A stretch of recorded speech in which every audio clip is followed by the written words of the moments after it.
Hello, everybody.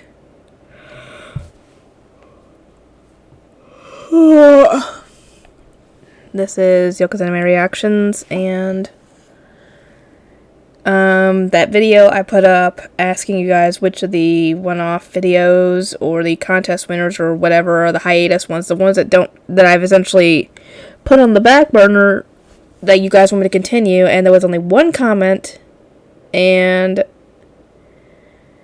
the only one that actually applied for that, or that actually, counted towards that, because there were two shows in that, which was Peacemaker and Deadman Wonderland. Deadman Wonderland was the only one that actually applied, because Peacemaker is a Patreon request and is not a one-off thing. Or a one on hiatus is what I'm saying, but I haven't worked on it in a bit because I hadn't downloaded it anymore, because I got so much to work on. I've been trying to get stuff done.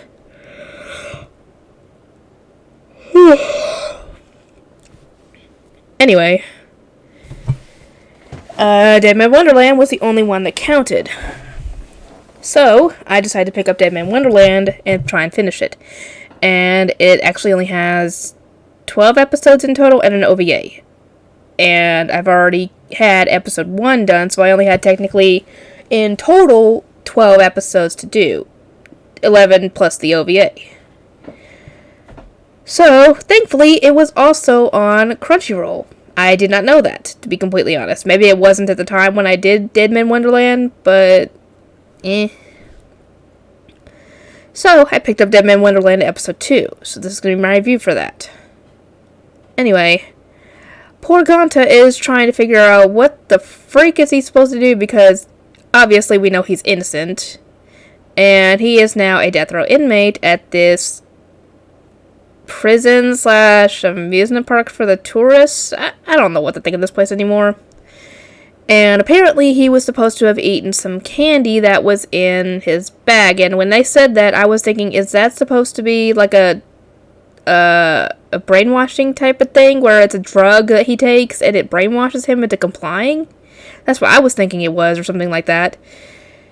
But apparently, that candy, I guess it went missing when he got knocked into in the last episode by the guy with the cart. And actually the guy with the cart is still alive, and he seems like a decent guy considering out of every single body there. He seems the most normal, I guess you could say, because as far as we know, everybody there is some sort of criminal. What the other girl did, the girl on all white did, I have no clue. Maybe we'll find out at some point, but I know the show has not been finished because I think the creator of the manga died or something.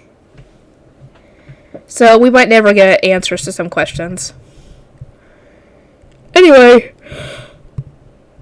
I'm tired. Then again, I'm always tired. I freaking took a B12 gummy earlier to try and get some energy, but no, that's not helping at all. Anyway, turns out those candies were not like brainwashing type things like I thought. No, though apparently those things around their necks are injecting poison into their system, and they have to take those candies as antidotes every 3 days, or else, well, bye-bye to your life. And in order to get those antidotes, you have to spend, dang it, how much was it? I don't remember how many cast points you need to get an antidote. But he's not going to be able to make it until they give him the next one. Because apparently his 3rd day is coming up. Like, oh, this is not good. And apparently there is something called a dog race that they have to they can participate in, that if you win, you get 100,000 cast points. So I think at the very least that much should get him an antidote. If not just a little bit of that. So yeah, he tries to participate.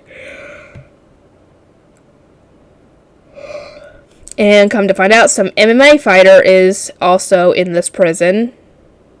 What's the minimum thing you can do as a criminal to even get sent to this place?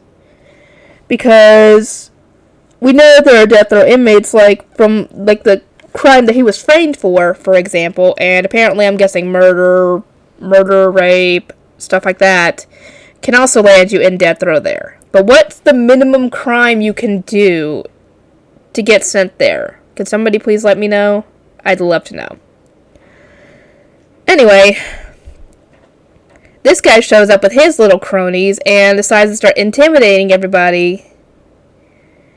And essentially telling them, yeah, I'm going to be the one to win this. You guys are garbage. Don't drop out, because if too many people drop out, the thing will be canceled, and I want the points.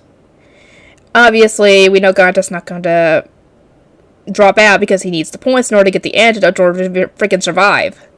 And he makes the mistake of making an offhanded comment which he should have thought instead of said, these guys are animals. Which obviously pissed the guy off. And he realized that in order to be able to survive in this place, he's going to have to fall in line, or else he's going to get himself killed.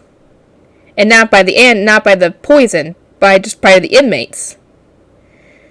And he manages to thankfully avoid getting the snot beat out of him too much.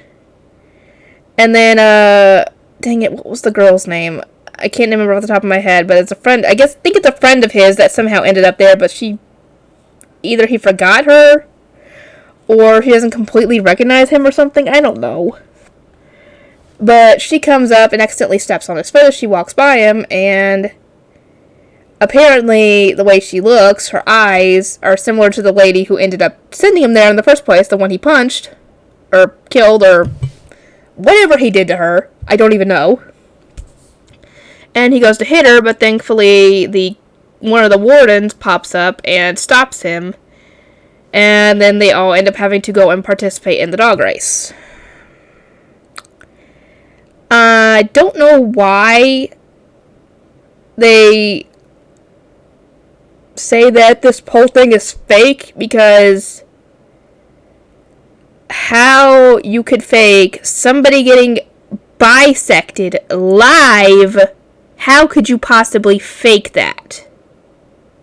Because that happens a lot in this race, where people get just their limbs chopped off and then essentially get torn apart by the freaking swinging blades by themselves. Then the acid, then the death by bungee jumping. All this stuff is very real danger that could kill you. How do they expect to fake this stuff? And the fact that they also get shot at, I can understand, the bags of fake blood. I can understand that.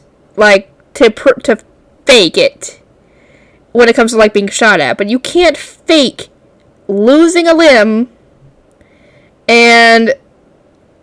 or your head getting chopped off or something like that. You cannot fake that. I don't care what kind of special effects you think would happen. That stuff is done in editing, but this is all live. So there is no way that anybody would be stupid enough to think it's fake. And apparently these people are stupid. Yeah, the audience is stupid. Anyway, dang it, what was his name? Ganta? Am I getting it right? Let me know. Him and the girl managed to somehow make it through every single freaking mishap that happens in this dang race to the finale, where that MMA fighter is also there as well. And apparently the last thing is trying to get a ball, and also managed to avoid getting impaled as the tiles fall, because if you're on a tile that falls and you aren't able to stop yourself from falling, you're going to get impaled and die. And the guy tries to talk Ganta into giving him the ball, and Ganta gets pissed off and claiming that, yeah, I'm innocent, and everybody here in these rules of this place can... you guys heard him. I don't blame him for saying that, because I would be just as frustrated as him, just as pissed off as him, that all this is happening, like what the heck is I would be like, what the heck is happening with my life? Why am I getting screwed over all of a sudden? But yeah, I think the girl almost falls in, but he drops the ball to grab her, so there is no winner. And thus, he gets no points, he gets no antidote, unless he somehow gets a piece of candy from them, and he is able to eat it in time, he's dead. So, I don't know what the heck's gonna end up happening, but, yeah, this show is gruesome. And this show is very unfair. Very unfair to the poor guy. He didn't do nothing. Actually, now that I'm thinking about it, wouldn't there have been security cameras in there, in that classroom. If there was, that would have caught the whole dang thing. But someone had it out for him for some reason. I don't know why. Anyway, I'll see you guys next time.